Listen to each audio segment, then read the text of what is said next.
Hoje estou cortando aqui uma árvore para fazer fogueira do São João, daqui a uns 15 dias. Aproveitar e cortar logo agora, para ir secando.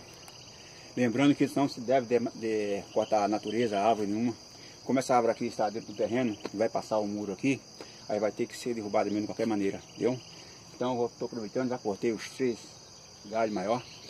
Acabar de terminar o outro, para mostrar a lenha para vocês, para fazer uma bela fogueira de São João, que eu vou fazer um bolo da empinha, assar um de milho, assar uma batata doce, e vou mostrar tudo para vocês, ok? Acompanha comigo aí.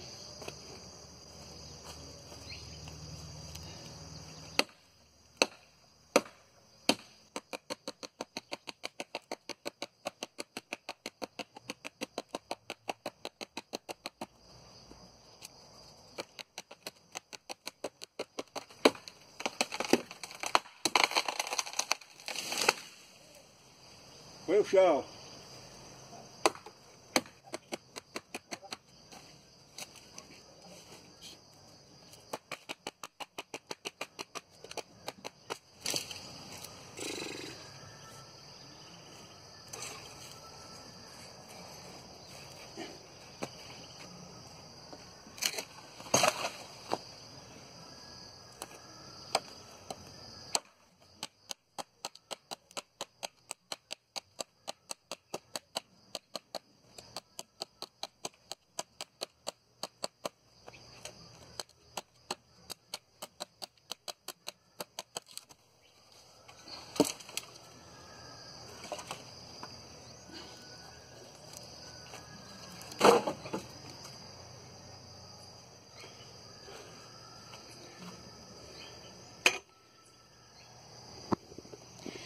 Para vocês quanta lenha eu já cortei.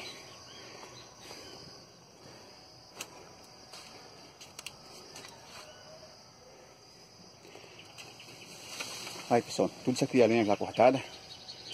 Porra, é um fogueirão, hein? Vai ser um fogueirão, né, velho?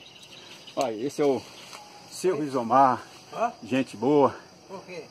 Você está aqui no canal do YouTube, rapaz, filmando você aqui, mostrando a lenha da sua casa aqui, a qual nós vamos fazer aquele fogueirão, ok?